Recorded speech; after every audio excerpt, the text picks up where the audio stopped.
ایک بندے نے کہا تھا جی یہ منقبت ہی غلط ہے حاکم صاحب کی، علی ورگا زمانے تے کوئی پیر وکھا مینو، علی باج محمد دا کوئی ویر وکھا مینو۔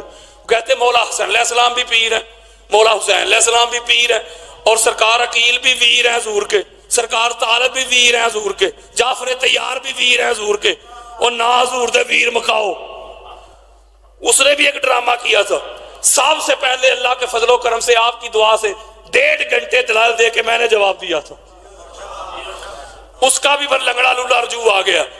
میں نے کہا کہ وہ کہہ رہے حاکم صاحب لکھ رہے علی ورگا، ورگا کا معنی ہوتا ہے جیسا، جیسے ہم کہتے ہیں کہ 1.25 لاکھ انبیاء کرام ہیں، ان میں سے حضور جیسا کوئی نہیں۔ اس کا یہ مطلب نہیں کہ دوسروں کی جو رسالت ہے ان کا انکار ہو رہا ہے، دوسرے بھی رسول اور نبی ہیں لیکن حضور جیسا کوئی نہیں۔ انہوں نے لکھا کہ دنیا میں پیر اور بھی ہیں لیکن علی جیسا کوئی نہیں۔ میرے مولا کا کوئی پیر نہیں، میرے مولا کے ایک ہی پیر ہے، علی علیہ السلام کے پیر کا نام محمد مصطفیٰ ہے، باقی بڑے سے لے کے چھوٹے تک، پہلے سے لے کے آخری تک سارے کے سارے علی کے مرید ہیں۔ اور یہ حدیث تو آپ نے سنی ہوگی کہ جب یہ ظہیر بھائی بیٹھے ہوئے، آپ نے سنی ہوگی، اسلامیات کی کتاب میں بھی تھی جب ہم پڑھتے تھے، کہ جب آقا علیہ السلام ہجرت کر کے مدینہ تشریف لائے تو ایک انصار کو کھڑا کرتے تھے، ایک مہاجر کو کھڑا کرتے تھے، بائی بائی کرتے تھے۔ حضور علیہ السلام کا کوئی سگا بھائی نہیں، بڑی خاص بات سمجھانا چاہتا ہوں، کوئی سگا بھائی نہیں حضور علیہ السلام کا۔ اب ایک انصار کو کھڑا کرتے، ایک مہاجر کو بائی بائی کر دیتے۔ مولا علی علیہ السلام کو اور اپنا کسی کو بائی ڈکلیئر نہیں کیا۔ بڑی خاص بات دینے لگا ہوں، جس کا نصیب، بات آپ نے سنی ہے لیکن ایک نقطہ دینے لگا ہوں نیا، اگر توجہ کے ساتھ سمجھیں گے۔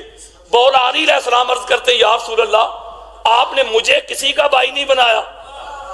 میرے اور آپ کے پیارے آقا کا جملہ سنے، میرے آقا نے فرمایا علی میں نے ان کو اس لیے بھائی بھائی کیا ہے، ان کا جو بھائی چارہ ہے نا، جو بردرہڈ ہے، جو ریلیشن ہے، جو رشتہ جوڑا ہے، ان کا بھائی چارہ ہے صرف دنیا تک۔ ہوئے ہوئے ہوئے نہیں سمجھے، یہ دنیا تک بھائی رہیں گے، دنیا سے گئے بھائی چارہ ختم۔ تجھے اس لیے کسی کا بھائی نہیں بنایا کہ پوری دنیا میں میرے سوا کوئی اس کا اہل ہی نہیں کہ تیرا بھائی بنے، اس لیے کہ باقی سب کے حسب نسب منقطع ہو جائیں گے۔ میرے آقا نے فرمایا علی انت اخی فی الدنیا والآخرہ، تجھے اس لیے اپنا بھائی بنایا ہے کہ تو دنیا میں بھی محمد کا بھائی ہے اور آخرت میں بھی محمد کا بھائی ہے۔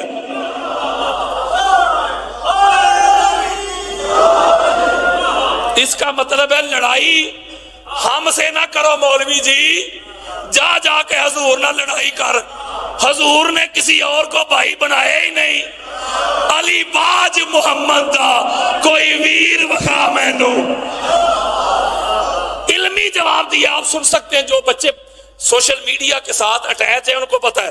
میں ایک بس نقطہ آپ کو دے رہا ہوں، ابھی یہ مقدمہ تھا، ابھی میں گفتگو شروع کرنے لگا ہوں، یہ ایک مقدمہ تھا، شروع میں میں ایک بات کرتا ہوں، اب اگلی بات سنانے لگا ہوں، ہاتھ جوڑ کے، نہ کسی سے لڑائی قبلہ، نہ کسی سے جھگڑا۔ کوئی بندہ کہے نا یہ پہلے نہیں سنا، تو آپ نے پہلے نہیں سنا، یہ ہماری غلطی نہیں۔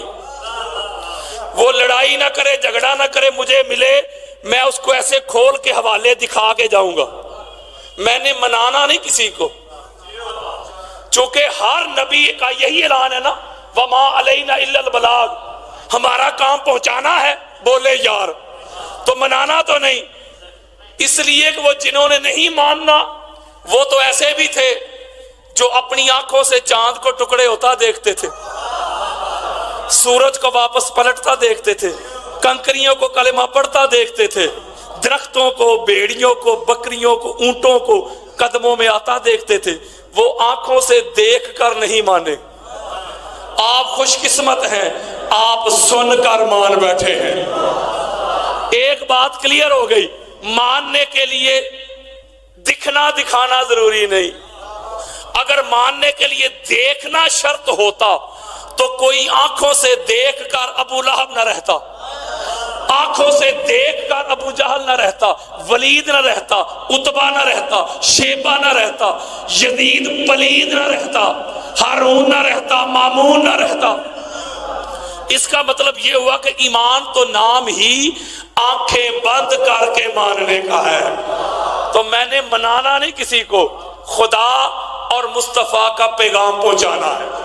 اب اللہ تعالیٰ آپ کو سلامت رکھے. اب توجہ ذرا میری طرف رکھیں, توجہ کے ساتھ بات سنیں گے تو سمجھ بھی آئے گی, پلے بھی پڑے گی. جو چٹا ان پڑھ ہے اسے بھی سمجھ آئے گی. قرآن مجید فرقان حمید کی سورہ بقرہ اس کی آیت کا نمبر ہے 58. اس میں اللہ رب العزت نے آقا علیہ السلام کو مخاطب کیا. وَإِذْ حبیب یاد کریں, کیا کریں؟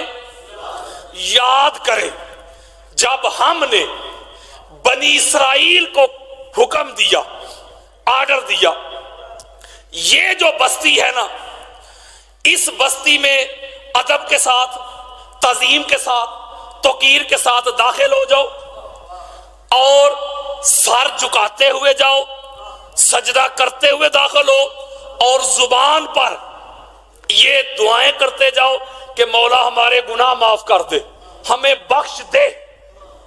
جو اس حالت میں اس بستی میں داخل ہوگا, اس دروازے سے انٹر ہوگا, پھر میں وعدہ کرتا ہوں کہ تمہارے سارے گناہ معاف کر دوں گا.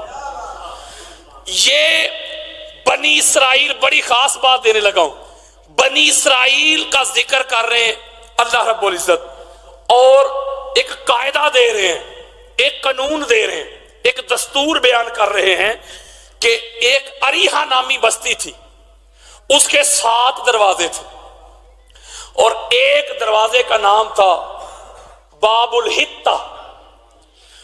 جو اس دروازے سے گزرتا, قاعدہ یہ تھا, قانون یہ تھا کہ اس کی زندگی بھر کے سارے گناہ معاف کر دیے جاتے, وہ بخش دیا جاتا. پہاڑوں جتنے بھی گناہ ہوتے, ظہیر بھائی آپ کو سبق سنا رہا ہوں, پہاڑوں جتنے بھی گناہ ہوتے اس کے اللہ معاف کر دیتا. لیکن اگر اس کے ہونٹوں پہ یہ دعا ہوتی, اس کی نیت یہ ہوتی, اور ساتھ اللہ رب العزت نے فرمایا کہ جب اس بستی میں تم داخل ہو جاؤ, جی بھر کے کھاؤ, جو حلال ہے وہ کھاؤ. اب یہاں یہ واقعہ بیان کر کے بڑی خاص بات دینے لگا ہوں.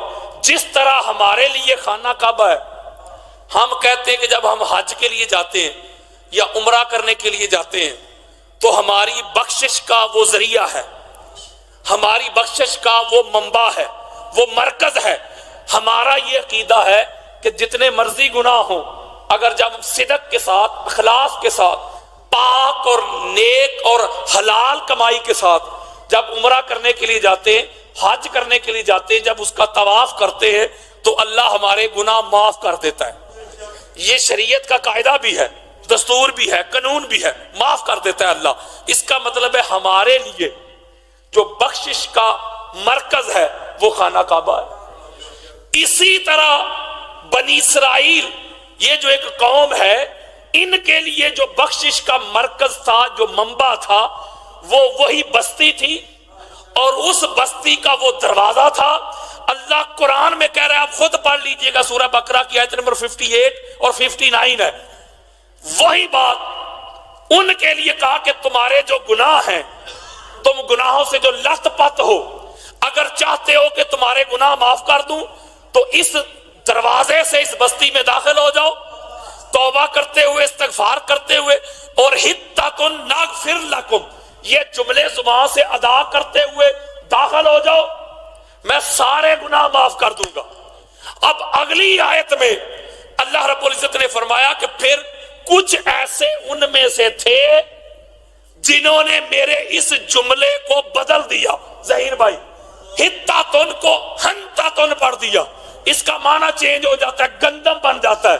جب انہوں نے اس جملے کو بدل دیا, فَبَدَّلَ الَّذِينَ ظَلَمُوا قَوْلًا غیر اللہ سے قرآن کہتا ہے، انہوں نے اس قول کو، اس جملے کو بدل دیا اور پھر میرا عذاب آیا، ایک ہی دن میں 70,000 کو میں نے واصل جہنم کر دیا، صرف یہ جملہ بدلنے پر۔ اب میں ذرا اس کو کھول دیتا ہوں، آسان کر دیتا ہوں۔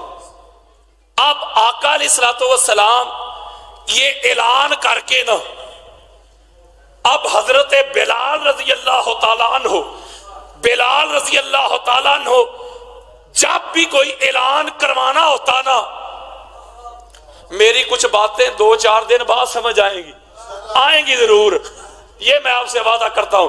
پھر اپنا اپنا نصیب ہے کہ کسی کو ابھی آتی ہیں یا 2-3-4 دن بعد آتی ہیں۔ جب بھی کوئی ضروری اعلان کروانا ہوتا تو اعلان کرنے والی ذات حضرت بلال کی ہے۔ حضرت بلال اعلان کیا کرتے تھے، حضرت بلال پہ بھی پابندیاں لگ جاتی تھی، جیسے آج کل نہیں لگتی، مجھ پر لگی ہیں کئی دفعہ۔ ضلع حفظ آباد میں پابندی، ضلع گجرانوالہ میں پابندی، ضلع سیالکوٹ میں پابندی، حضرت بلال پہ بھی پابندیاں لگی ہیں۔ ہائے ہائے ہائے ہائے، جس کا نصیب۔ ہم